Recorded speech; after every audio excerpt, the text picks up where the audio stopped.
CEAP, Centro Espírita Altivo Panfiro. Uma casa de amor. Bom dia, os amigos aqui presentes. Bom dia, nossos companheiros de casa. Nós hoje vamos iniciar o capítulo 15 do nosso Evangelho, Fora da Caridade e Nossa Salvação. E vamos usar como página de abertura o item 6 do capítulo 15, que é uma passagem muito bonita. Necessidade da caridade segundo São Paulo. Depois nós vamos analisar essa passagem, mas vale muito a pena nós ouvimos falar, já teve até música, né? Com essa letra, me lembro há muito tempo, né? Do Raul Seixas, mas ela é muito bonita. E diz assim: ainda que eu fale todas as línguas dos homens e mesmo a língua dos anjos, se eu não tiver caridade, sou apenas como o bronze que soa ou o símbolo que retine. E se eu tivesse o dom da profecia e penetrasse em todos os mistérios e tivesse uma perfeita ciência de todas as coisas, ainda que eu tivesse toda a fé possível, até a de transportar montanhas, se eu não tiver caridade, nada sou. E quando eu houvesse distribuído os meus bens para alimentar os pobres e entregado o meu corpo para ser queimado, se não tiver caridade, isso de nada me servirá. A caridade é paciente, eterna, é beneficente. A caridade não é invejosa, não é temerária, nem precipitada. Não se enche de orgulho, não é desdenhosa, não procura seus próprios interesses, não se vangloria, nem se irrita com nada. Não faz más suposições, não se alegra com a injustiça, mas sim com a verdade. Ela tudo suporta, tudo crê, tudo espera e tudo sofre. Agora, essas três virtudes, a fé, a esperança e a caridade, permanecem, mas entre elas a principal é a caridade. Primeira Epístola de Paulo aos Coríntios, capítulo 13, 1 a 7 e 13. Então vamos fazer a nossa prece para nós começarmos o nosso estudo de hoje. Quer fazer, Sandra? Vamos elevar nossos pensamentos a Deus, a Jesus, nosso irmão maior, que nos trouxe todos esses ensinamentos. Agradecer por estarmos aqui hoje, num domingo de manhã, estudando a sua doutrina. Agradecer a toda a equipe que comanda essa casa na espiritualidade, seu altivo, Dr. Erma, Antônio de Aquino, entre outros, pela oportunidade de trabalho e de estudo. E também o estudo de hoje sobre a caridade, que não fiquemos só nos estudos, que praticamos, porque Jesus nos ensinou que temos que praticar a caridade. Só através da caridade, o amor, a humildade é que chegaremos ao Pai. E que Deus nos abençoe, nos ilumine nessa manhã de domingo. Graças a Deus. Graças a Deus. Então, o título já é bem interessante, né? O primeiro título: o que é preciso para ser salvo? Muita gente confunde isso, né? Muita gente pensa que só em falar em Jesus, né? Muita gente pensa que só vindo a casa uma vez por semana. Muita gente pensa que só fazendo uma determinada coisinha já está salvo. E aí nós vamos ver que para ser salvo precisa de coisa avessa, né? Nós vamos estudar isso hoje aqui nesse capítulo. E ele vem falando da parábola do bom samaritano. A parábola, realmente, ela só vai acontecer no item 2, no segundo parágrafo do item 2. Mas esse início é uma preparação para a parábola do bom samaritano. E nós vamos ver que tem uma linguagem cristã, mas não é uma linguagem tão católica, tão espírita. Tem uma mocinha aqui que não está fácil. Ela está querendo estudar evangelho, mas ela podia sentar no lugar aí. Né? Não ficar aqui na nossa cabeça. Então vamos lá. Item 1. O que é preciso para ser salvo? Parábola do bom samaritano. Ora, quando o Filho do Homem vier em sua majestade, acompanhado de todos os anjos, sentar-se-á no trono de sua glória, da sua glória. E estando todas as nações reunidas diante dele, separará uma das outras, como o pastor separa as ovelhas do bode. E ele colocará as ovelhas à sua direita e os bodes à sua esquerda. Isso era muito feito na época, né? Do lado direito ficavam os bons, do lado esquerdo ficavam os perturbados, né? Mas já houve um estudo feito em que se diz que as ovelhas, elas eram rebeldes. A ovelha não é aquilo que a gente imagina, que ela é mansinha, calminha. Elas são rebeldes. Então a gente pensa assim, quando a gente tem um filho tranquilão, calmo, e um filho mais rebelde, você gruda mais no mais rebelde, né? Então que a gente pense nisso, né? Que ele colocou as ovelhas à sua direita até para ele ficar mais, tomando mais conta delas, né? Porque os bodes eram os ruins, os muito imperfeitos, né? Então o rei dirá àqueles que estiverem à sua direita: vinde vós que fostes abençoados por meu Pai, tomai posse do reino que vos foi preparado desde o começo do mundo. Porquanto eu tive fome e me deste de comer, tive sede e me deste de beber, tive necessidade de teto e me hospedastes, estive nu e me vestiste. Estive doente e me haveis visitado, estive preso e me foste ver. E eles ficaram admirados, então perguntaram. Então os justos lhe perguntarão: Senhor, quando foi que nós te vimos com fome e te demos de comer? Ou com sede e te demos de beber? Quando foi que te vimos sem teto e te abrigamos, sem roupas e te vestimos, ou enfermo ou no cárcere e te fomos visitar? E o rei lhes responderá: em verdade vos digo, todas as vezes que fizeste isso a um destes meus irmãos mais humildes, foi a mim que o fizestes. É isso que ele queria dizer, não é? Então, por isso que a gente, qualquer benefício que a gente faça, por mais simples que seja, é sempre levado em consideração. E até mesmo quando a gente pratica caridade, quando a gente faz um bem ao próximo, e que a gente não seja, não receba a gratidão de volta, que a gente não seja compreendido, que a gente pense nessa passagem: estou fazendo isso por amor a Jesus. Ah, mas a pessoa não é grato, uma outra pessoa não te compreende. Não tem importância, eu vou continuar agindo corretamente, porque estou fazendo em nome de Jesus. Porque ele disse aqui: todas as vezes que fizeste isso a um desses meus irmãos mais humildes, foi a mim que o fizeste. Então, o que rolar em volta não tem importância. O que tem importância são as minhas ações, né? Em seguida ele dirá àqueles que estão à sua esquerda: afastai-vos de mim, malditos, ide para o fogo eterno que foi preparado para o diabo e seus anjos. Pois tive fome e não me deste de comer, tive sede e não me deste de beber, tive necessidade de abrigo e não me agasalhastes, estive sem roupas e não me vestiste, estive doente na prisão e não foste me visitar. Então, isso aqui é como diz lá no capítulo 23 da estranha moral. Será que Jesus falou nesses termos? Não é? Dependendo da tradução que fizeram, das várias traduções, dependendo que ele não escreveu nada, escreveram depois de muito tempo. Então, quando ele diz: afastai-vos de mim, malditos, sabe que ele disse isso? Ide para o fogo eterno. Que fogo eterno? Nada é eterno. Que foi preparado para o diabo. Quem é o diabo?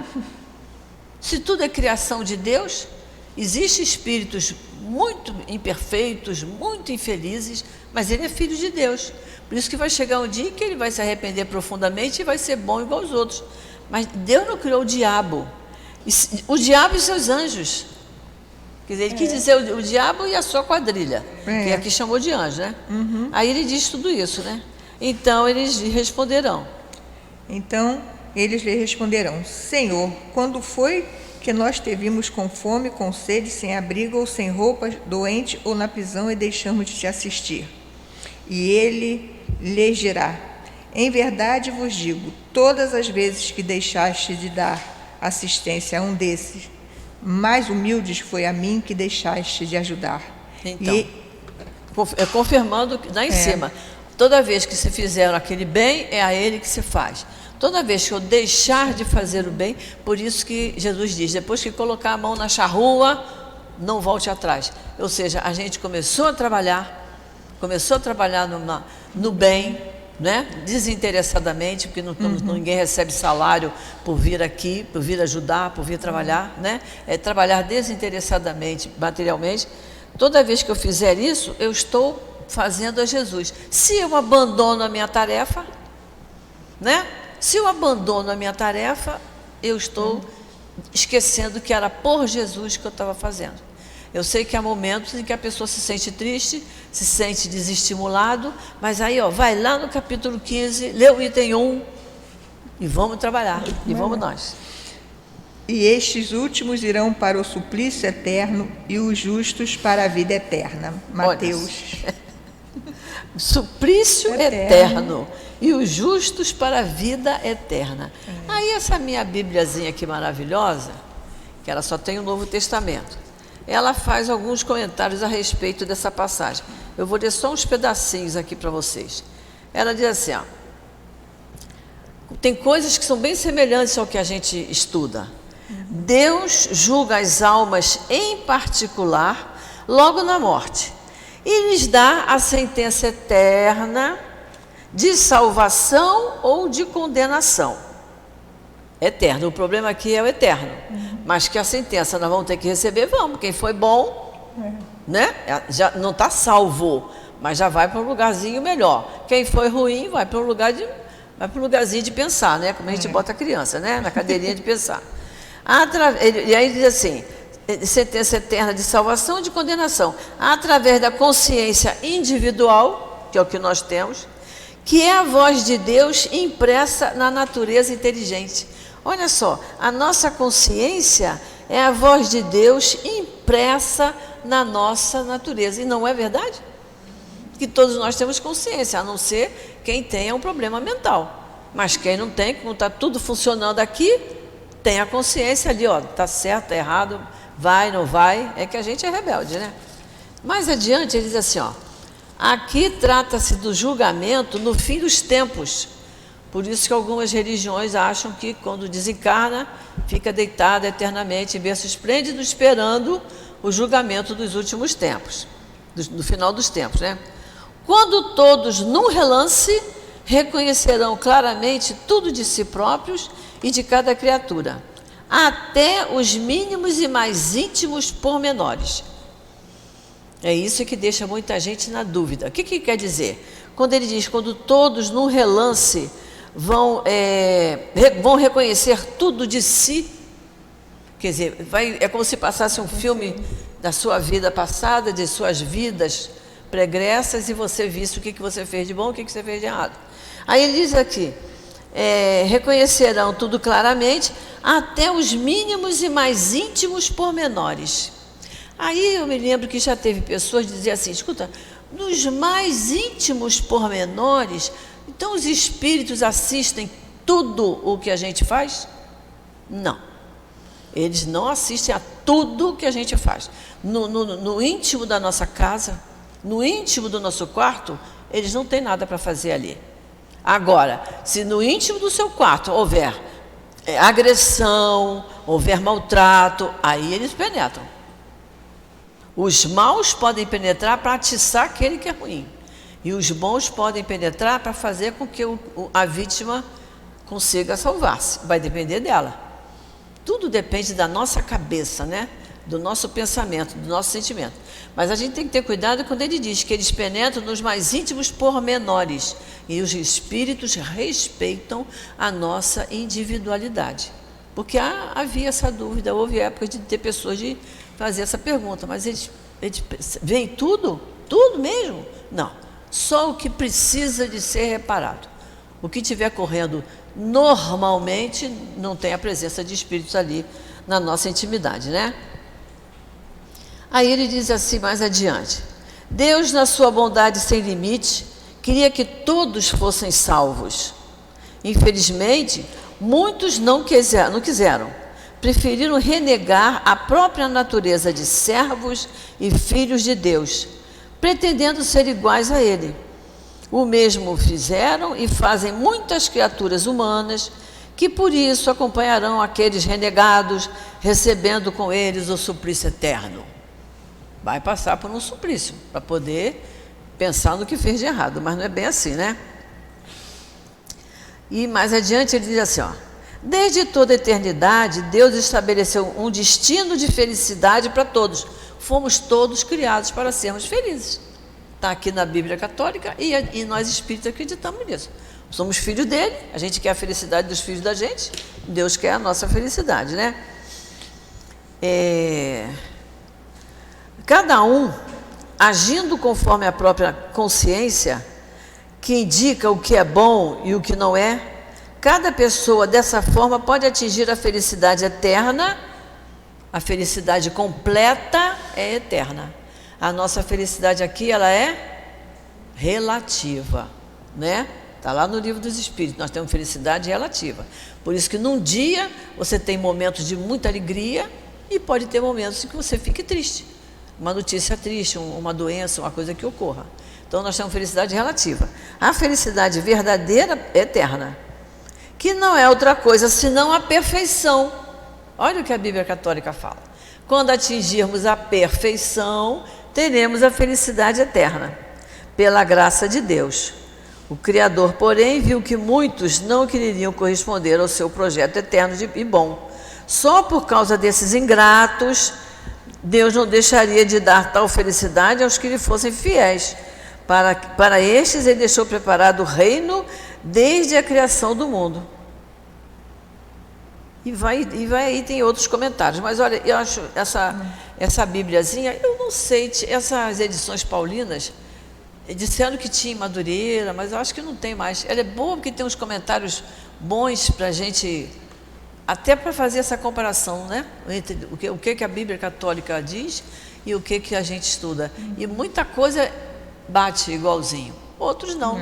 Os termos deles mais antigos, como pena eterna, isso aí fica muito por conta da Igreja Católica.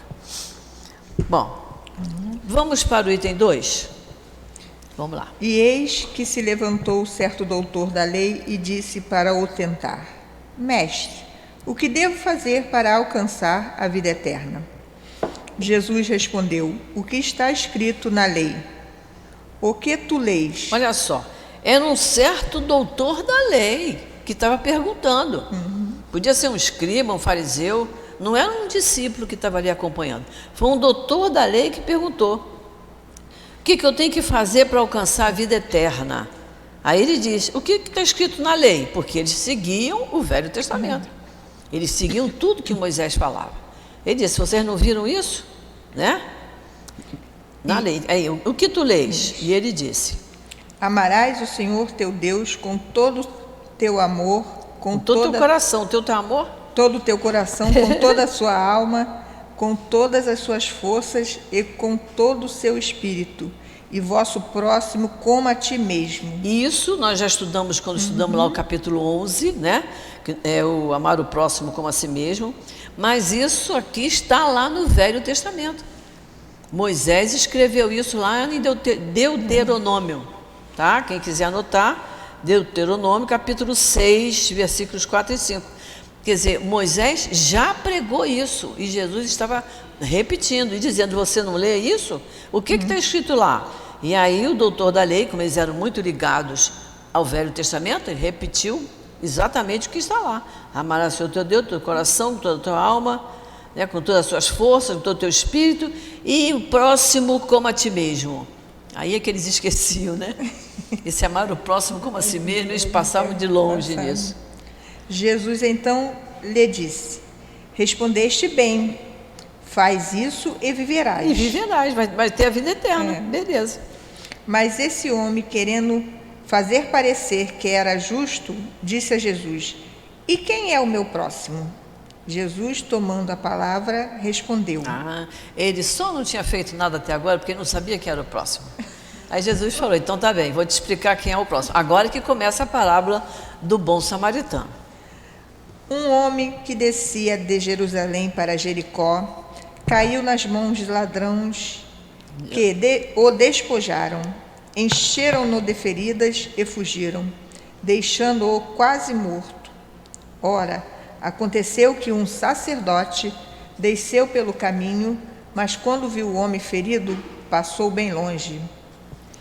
Um levita, que também passou pelo mesmo lugar, vendo-o, continuou andando. Olha só, primeiro passou um sacerdote, viu o homem caído lá, né? E passou de longe. Estava muito ocupado, estava com hora marcada para chegar em determinado lugar, não podia perder tempo. Aí passa o levita. O levita é um auxiliar de sacerdote. E passou também e não fez nada, não é isso? Aí, um samaritano, porém, que vinha em viagem, chegando ao lugar onde estava esse homem e tendo-o visto, sentiu compaixão. Aproximou-se dele, tratou suas feridas com azeite e vinho e as enfaixou. Olha só, quem era o samaritano? Os samaritanos, como nós estudamos lá na introdução do Evangelho, diz quem foram os samaritanos, eles eram odiados pelos judeus. Era uma tribo desprezada lá. Então os judeus não gostavam dele. Mas foi ele que, vendo a situação daquele homem jogado na estrada, todo machucado, sentiu compaixão. Aproximou-se dele e tratou-o com azeite e vinho. Aí muita gente fala assim: pô, mas com azeite é caro, né? É um óleo, né? Com óleo, porque o lugar era muito árido. Então tinha-se o hábito de usar óleo para umedecer a pele das pessoas, né? E o vinho, porque era com álcool, era para desinfetar. Em seguida, colocando-o sobre o seu cavalo, levou-o a uma hospedaria e tomou conta dele.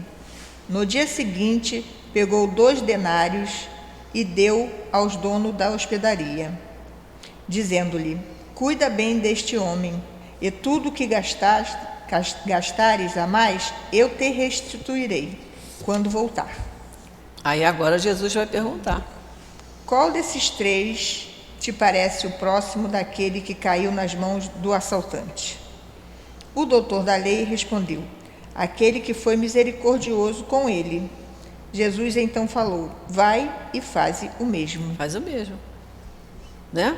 O que o samaritano fez, qualquer um poderia ter feito, né? Se tivesse tido o sentimento de compaixão, que foi o que ele teve.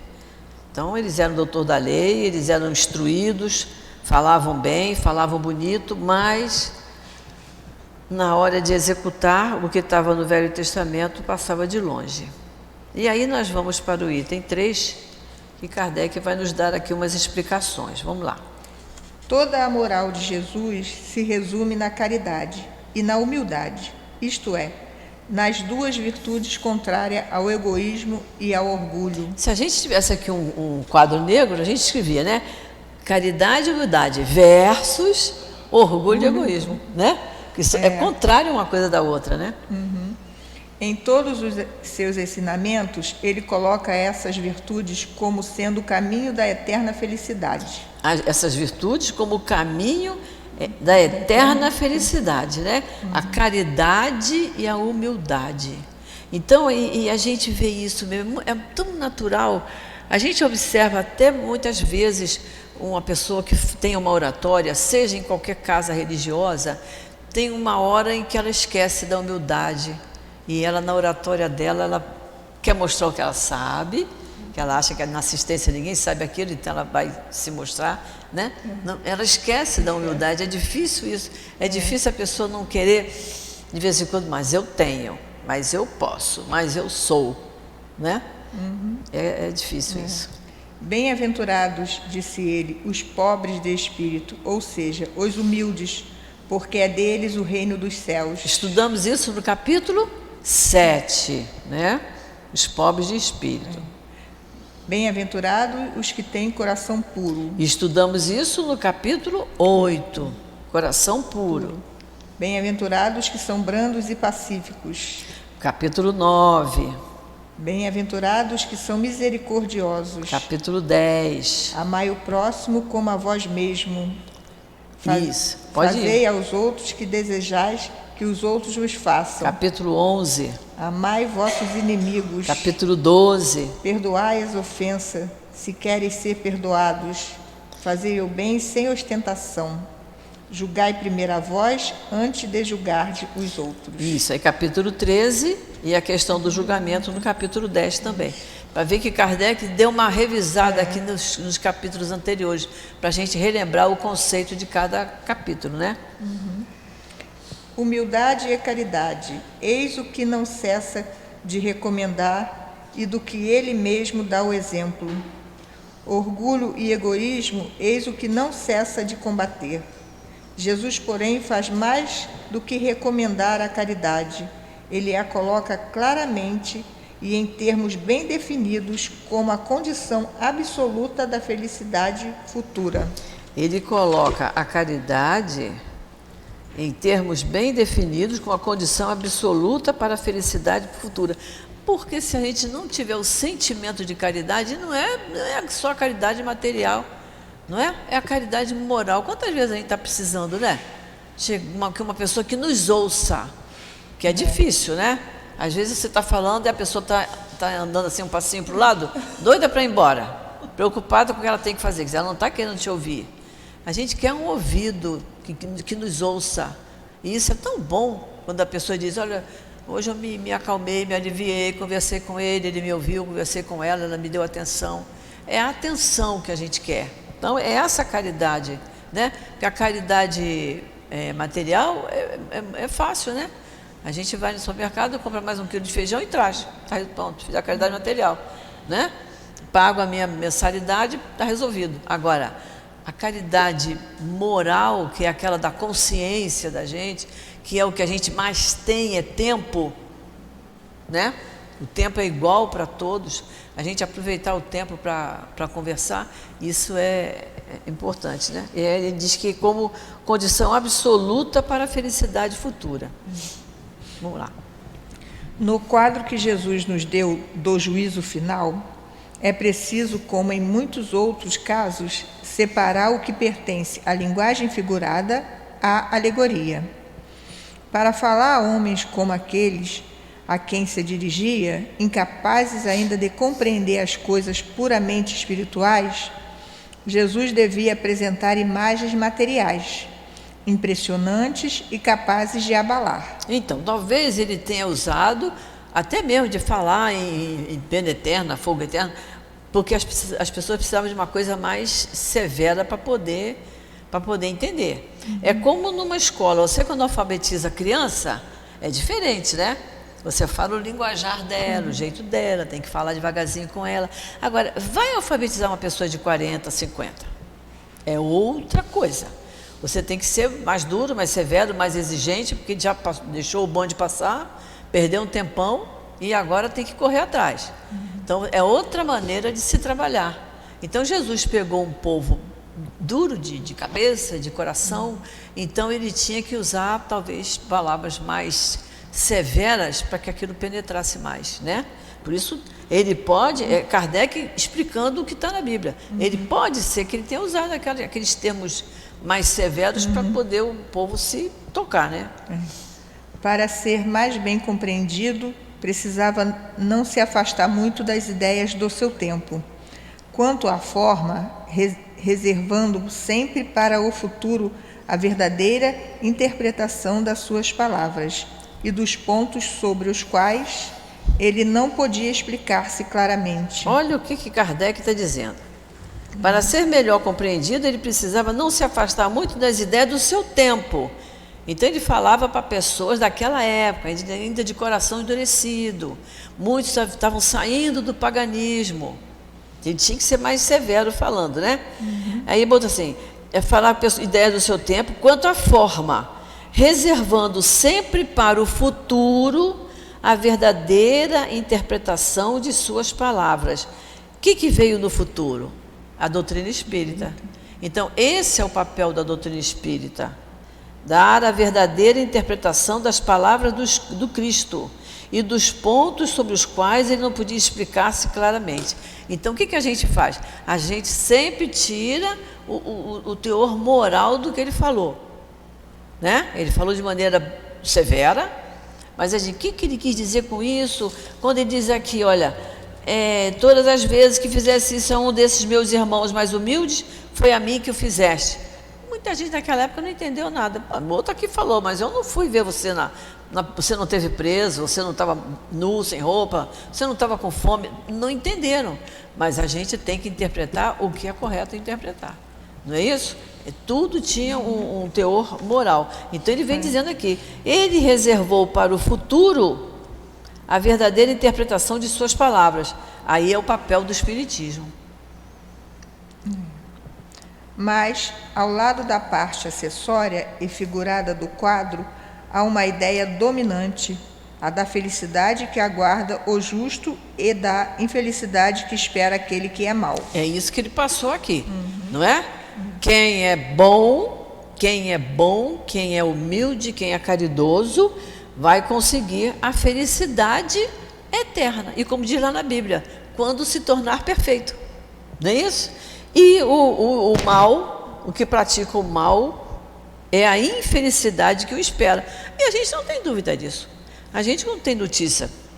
A televisão está cheia, né? De situações de pessoas que estão praticando o mal, estão prejudicando, não é duas ou três pessoas, estão prejudicando uma nação inteira, né? Como essa guerra que nós estamos sabendo lá. Esse espírito, quando desencarnar, a gente tem muita peninha dele, porque vai ter que pensar, e prejudicou muita gente, matou muita gente. Toda vez também que o governo sonega o material que tinha que ir para o hospital e não foi, fica o contêiner, fica lá no cais encalhado com máquina para fazer o ultrassom, para fazer a tomografia, para fazer a ressonância, tudo lá estragando. Ali alguém é responsável por aquilo. Alguém não deu andamento naquilo. Esse alguém está respondendo pela morte de muita gente por não ter feito o exame que tinha que ter feito. E Deus tudo está vendo. Ele e todos os ministros dele, que são os nossos anjos de guarda, né? Toda a coluna de espíritos de luz que Deus encarrega de cada um se responsabilizar por uma questão dessa. Essas pessoas vão ser responsabilizadas. Olha como é que a gente espírita, a gente já vê uma situação dessa, a gente já vê com esses olhos, né? Olha, a pessoa que é responsável por isso é um caso sério, né? Muito sério. Nesse julgamento supremo... Olha só, não é um julgamento qualquer, é um julgamento supremo. Quais são os considerados da sentença? Em que se baseia a sindicância? Em que se baseia essa acusação? O juiz pergunta se foi preenchida esta ou aquela formalidade. Está perguntando. Observa mais ou menos esta ou aquela prática exterior? É isso que ele vai perguntar? O juiz pergunta se foi preenchida essa ou aquela formalidade. Ele observa mais ou menos esta ou aquela prática exterior. O que é prática exterior? É passar na porta da igreja, fazer o sinal da cruz. É um jogador de futebol, no começo, quando ele entra no campo, dá um tapinha na grama, se benze, vai lá, chuta o tornozelo do outro, quebra a canela do camarada. Para que ele fez o sinal da cruz? Que isso? Não é? É uma prática tão exterior que a pessoa faz sem saber o que está fazendo. E nós espíritas também temos que ter cuidado com isso. O passe é para ser dado com muita vontade de ajudar ao receptor. Então, o que eu estou fazendo na hora do passe, isso sai da minha mente e do meu sentimento. Então, eu não preciso fazer tanto gestual, não preciso fungar, nada disso. Eu tenho que estar concentrado ali, que eu desejo o bem daquela pessoa e que meu espírito, meu guia protetor, ele vai me transmitir, porque eu sou o vaso condutor. Eu vou transmitir aquele fluido que aquela pessoa está precisando. Então, independe de eu sacudir muito meus braços, de fungar, não tem nada a ver. Tudo isso é exterior. O negócio é aqui, ó. O médium tem que estar consciente disso. Aqui não pode ter outros pensamentos na hora do passe, na hora que ele está aplicando o passe. E ele tem que estar com o melhor sentimento com relação àquela pessoa que está ali aguardando, esperando o melhor fluido. Ela pode estar com dor de cabeça, ela pode estar com dor na coluna, ela pode estar muito triste. Daqui da mesa a gente vê, muita gente acaba de tomar o passe e a gente olha, ela está chorando. Ela estava esperando ali um fluido de amor, de carinho, para ela se aliviar daquela tristeza que ela estava sentindo. Então o médium tem que estar muito ligado, a responsabilidade do médium é enorme. Botou isso aqui, foi dar passe, tem que ter muito cuidado. Muito cuidado. Alguém quer comentar alguma coisa? Luiz, Guilherme, hoje não estão nada. Pega o microfone, pega. Não para o pessoal de casa ouvir, que as pessoas não ouvem. Eu estou aqui até agora refletindo sobre os utensílios que nós vemos na que coisas espetaculares. É lindo, né? Eu já vi isso tantas vezes, eu li quando a gente chegar lá e faço comentário. Isso, tá bem. Não sei se vai dar hoje, mas se não der, semana que vem o comentário vai ser mais rico ainda. Então vamos lá, vamos começar esse pedacinho outra vez. No julgamento supremo. De novo, né? Nesse pedacinho. Nesse julgamento supremo, quais são as considerando as sentenças? Em que se baseia a sindicância? O juiz pergunta se foi preenchida esta ou aquela formalidade, observa mais ou menos esta ou aquela prática exterior? Não. Ele só indaga por uma coisa, a prática da caridade, e se pronuncia dizendo: vós que socorreste vosso irmão, passai à direita.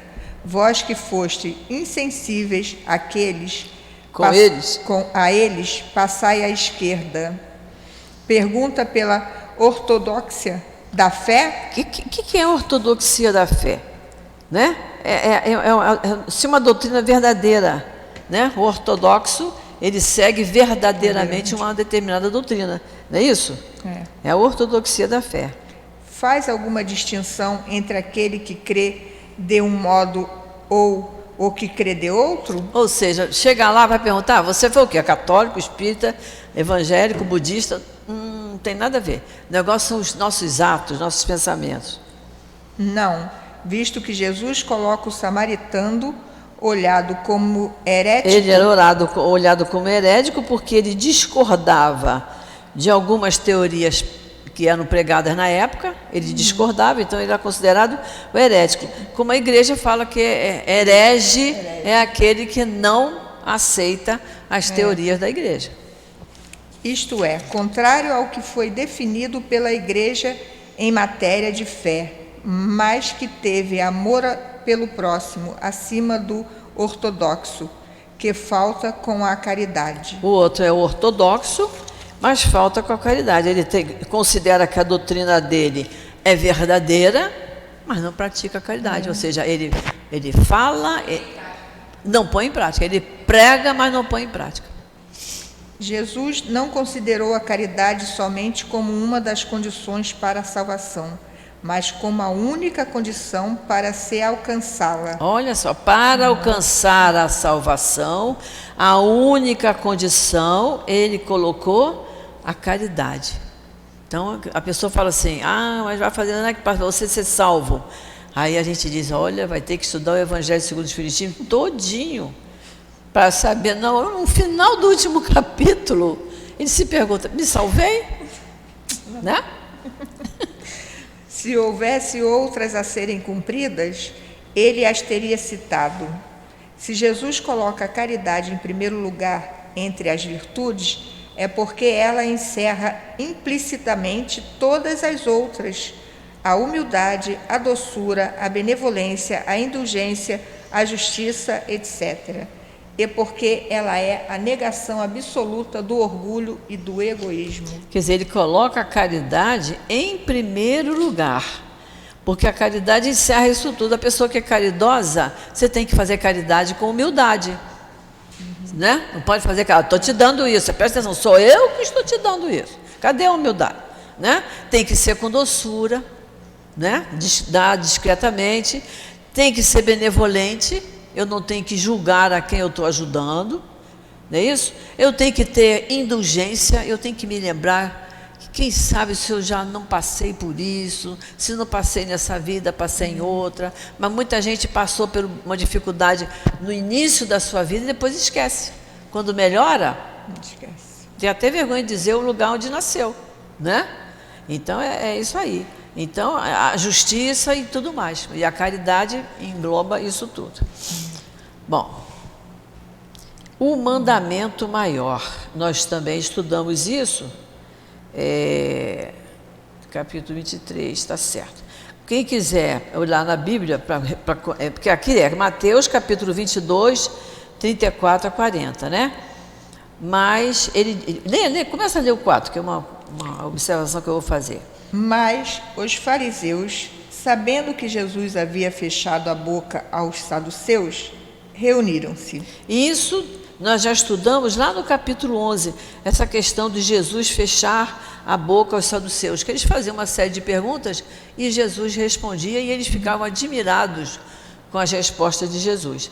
Então isso está lá, nós estudamos no capítulo 11, mas a explicação está em Mateus, capítulo 22, versículos 23 a 33.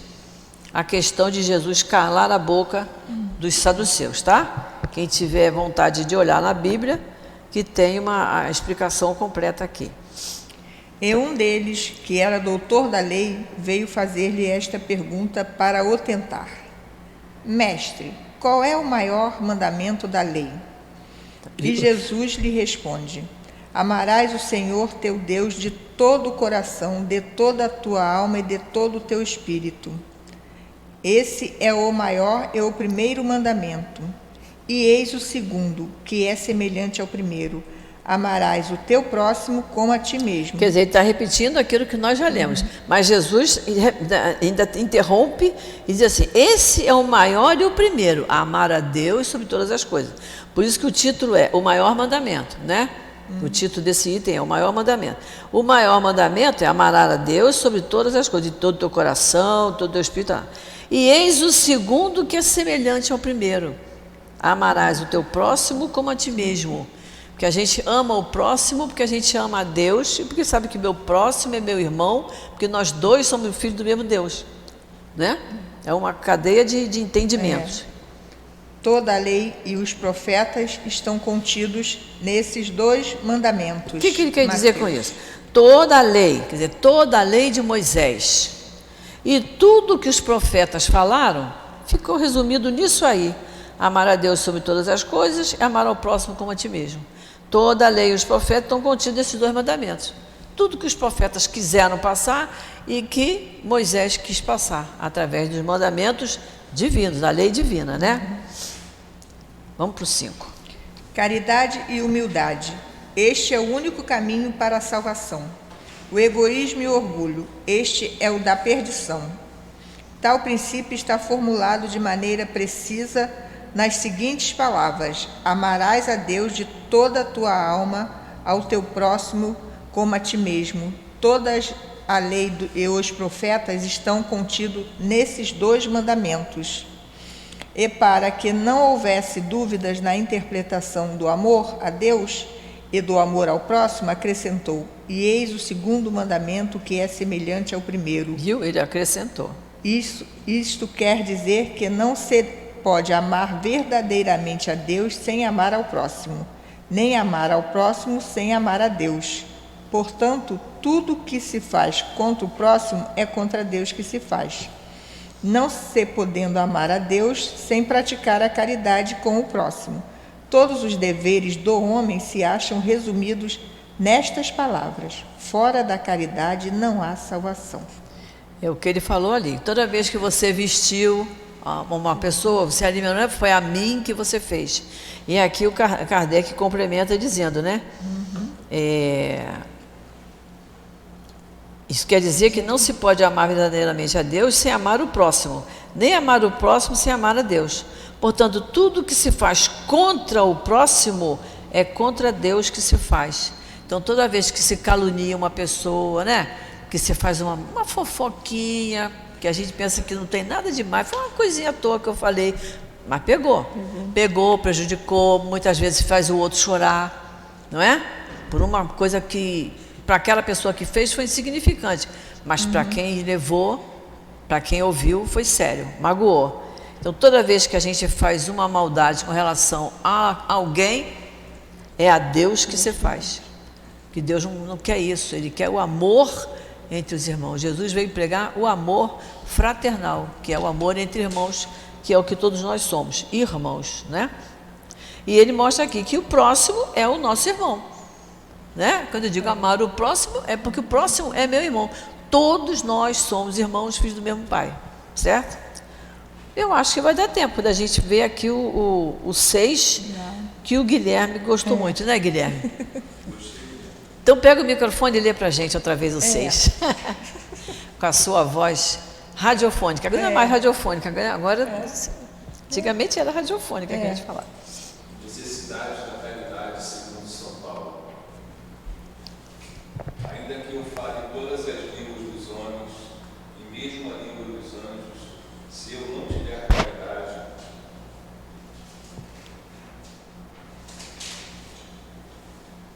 sou apenas como o bronze que soa o símbolo. Ou o símbolo, Ou o símbolo derretido. E se eu tivesse o dom da profecia e penetrasse em todos os mistérios e tivesse uma perfeita ciência de todas as coisas, e ainda que eu tivesse toda a fé possível, até de transportar montanhas, se eu não tiver caridade, nada sou. E quando eu houvesse distribuído os meus bens para alimentar os pobres e entregando o meu corpo para ser queimado, se não tiver caridade, isso de nada me servirá. A caridade é paciente, eterna e beneficente. A caridade não é invejosa, não é temerária nem precipitada, não se enche de orgulho, não é desdenhosa, não procura seus próprios interesses, não se vangloria nem se irrita com nada, não faz mais suposições, nem se alegra com a injustiça, mas sim com a verdade. Ela tudo suporta, tudo crê, tudo espera e tudo sofre. Agora, estas 3 virtudes, a fé, a esperança e a caridade, permanecem entre elas. A principal é a caridade, mas entre elas a principal é a caridade. Dona Castilhos, o que me chamou a atenção foi que em um parágrafo, em uma frase, Paulo, com seu poder de síntese, ele resumiu todo o processo humano. É espetacular. A caridade, ela é paciente, terna e beneficente. A caridade não é invejosa, não é temerária nem precipitada, ou seja, não tem medo de nada, não tem medo de viver. Não. Né? E nem ansiosa. Não se enche de orgulho, não é desdenhosa, não procura seus próprios interesses, não se vangloria nem se irrita com nada, não faz mais suposições, não se alegra com a injustiça, mas sim com a verdade. Ela tudo suporta, tudo crê, tudo espera e tudo sofre.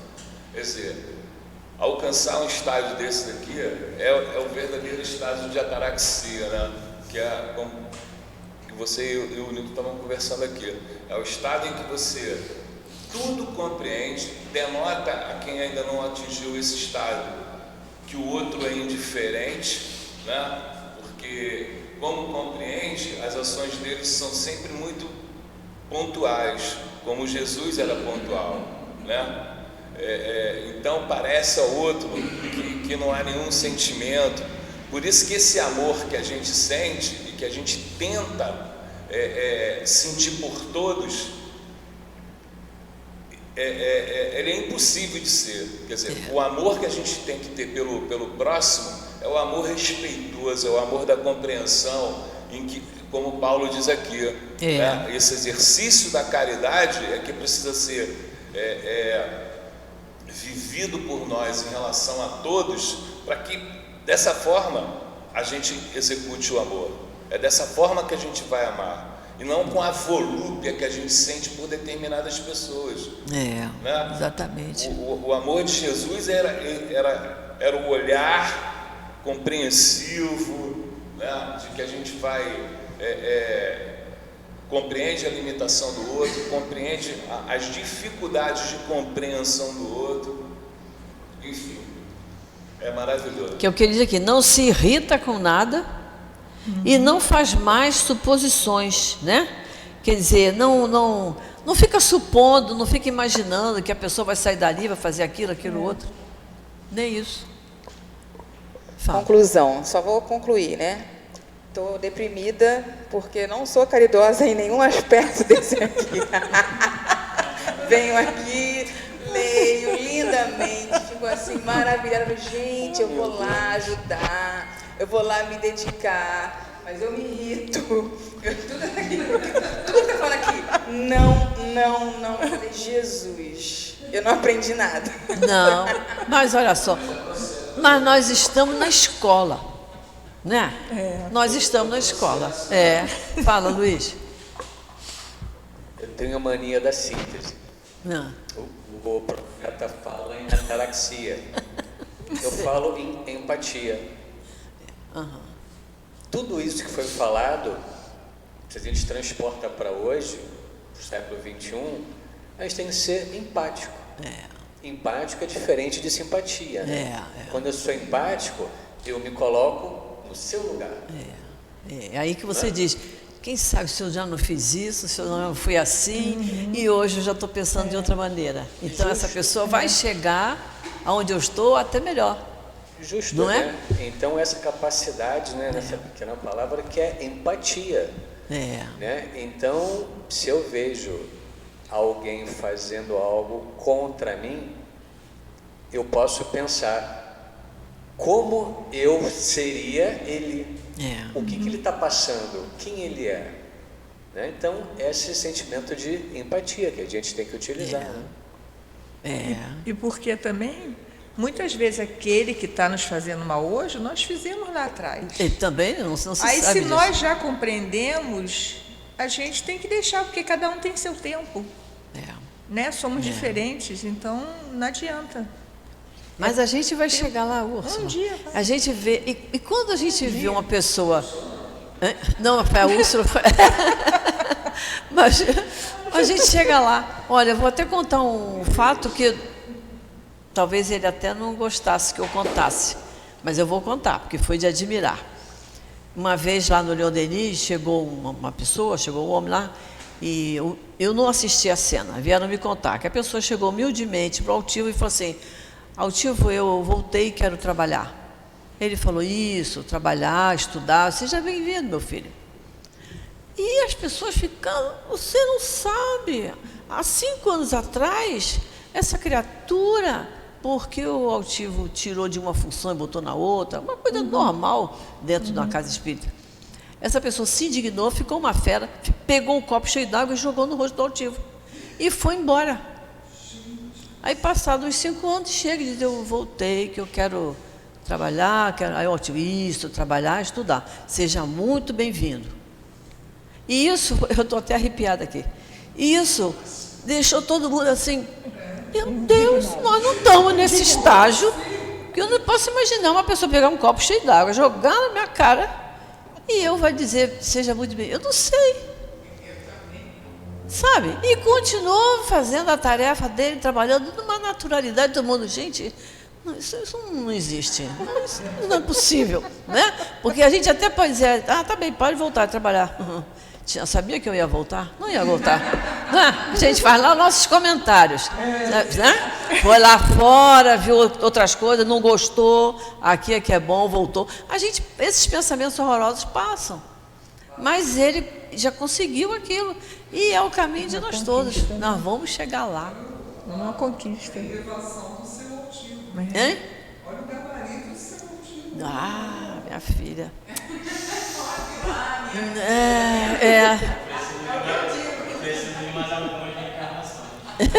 Muito, todos nós. Com certeza. Com certeza. Gracilda. Oi. Não podemos viver na síndrome de Gabriela. Não. Eu nasci assim, vou viver assim, vou morrer assim, Gabriela. Assim. Não, na casa espírita não pode ter isso, de jeito nenhum. Tem muitos assim. Eu vou melhorar. Tem muitos né? assim. Eu vou e parar de ficar tentando, como dizia a nossa amiga Deusa Nogueira. Vamos parar de tentar? Vamos começar a pessoa dizer, estou tentando fazer isso, eu estou tentando. Vamos parar de tentar e vamos fazer? Vamos fazer, vamos à obra. E aí, mais um comentário a respeito dessa passagem de Paulo? Luiz e Guilherme, que gostam muito, né, das cartas de Paulo, né? É muito bonito isso, né?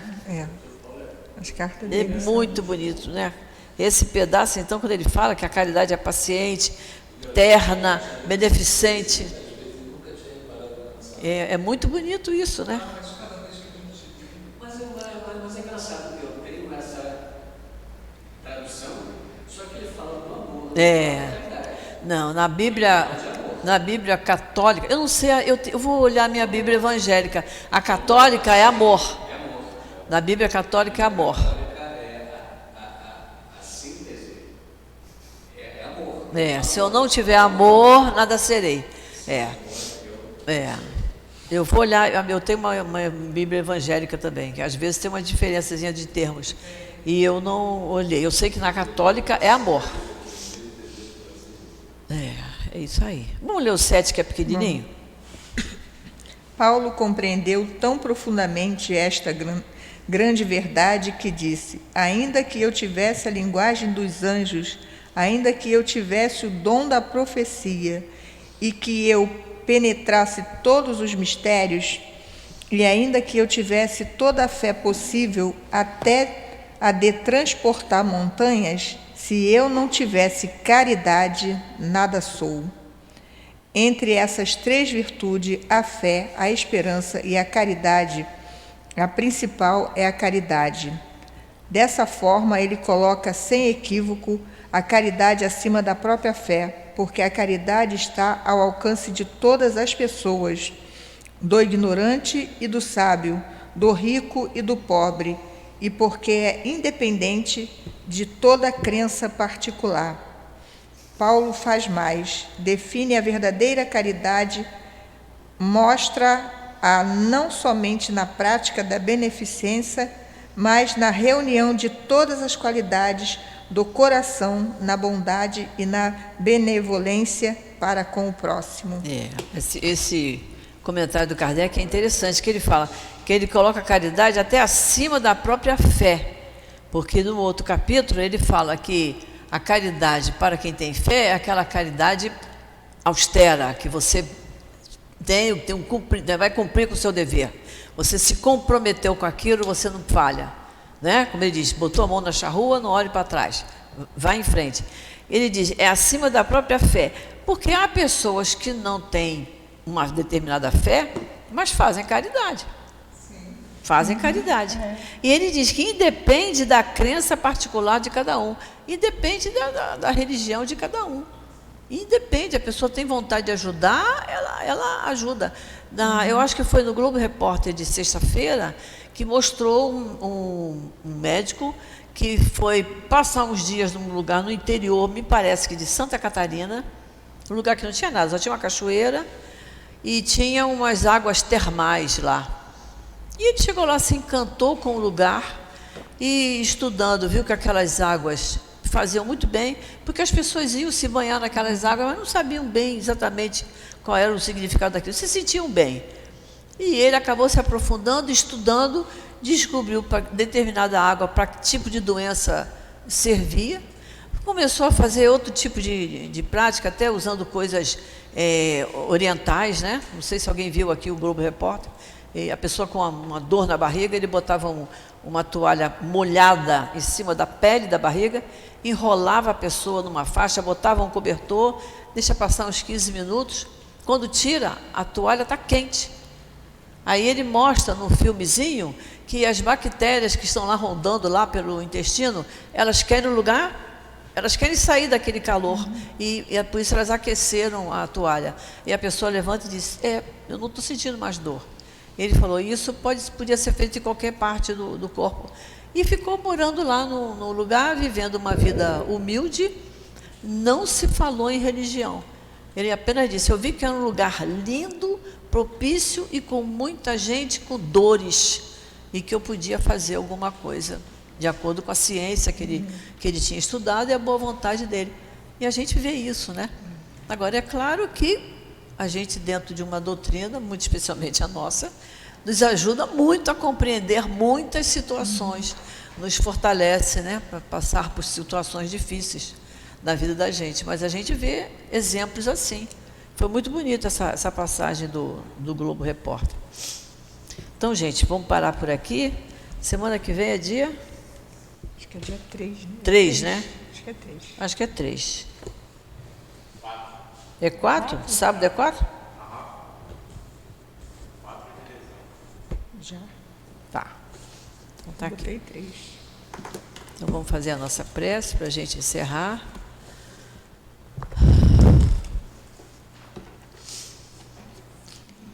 Agradecemos muito, Jesus, a Ti. Agradecemos aos espíritos amigos que nos ajudam sempre a entender melhor o Teu Evangelho. Agradecemos ao nosso querido Altivo pelo exemplo que ele nos deu, ao nosso querido Antônio de Aquino, Dr. Herman, que estamos sempre precisando muito, muito da bondade e da misericórdia de Dr. Herman para com todas as nossas dores, principalmente as nossas dores físicas, mas também as nossas dores emocionais. Agradecemos a toda essa coluna de espíritos amorosos que trabalham aqui no nosso CEAP, na nossa casa de amor, por tudo que recebemos, por todos os benefícios que recebemos. Agradecemos pela oportunidade de estudarmos o Evangelho, que tanto nos esclarece, que amplia o nosso entendimento, amplia o nosso conhecimento com relação ao nosso próximo, que nos estimula a amar o nosso próximo, a ajudá-lo no que for preciso. E tudo isso nos traz um benefício muito grande, porque nos dá mais calma, mais serenidade e mais entendimento para conosco mesmo e para lidarmos com as nossas dificuldades do dia a dia. Então, Jesus, agradecidos por essa grande oportunidade, agradecendo também a Emanuel, que é o patrono do nosso estudo, agradecendo esses espíritos que aqui trabalham incansavelmente, e a Deus, nosso Pai, por essa oportunidade, nós pedimos permissão para encerrarmos a nossa manhã de estudo do Evangelho nesta casa de amor.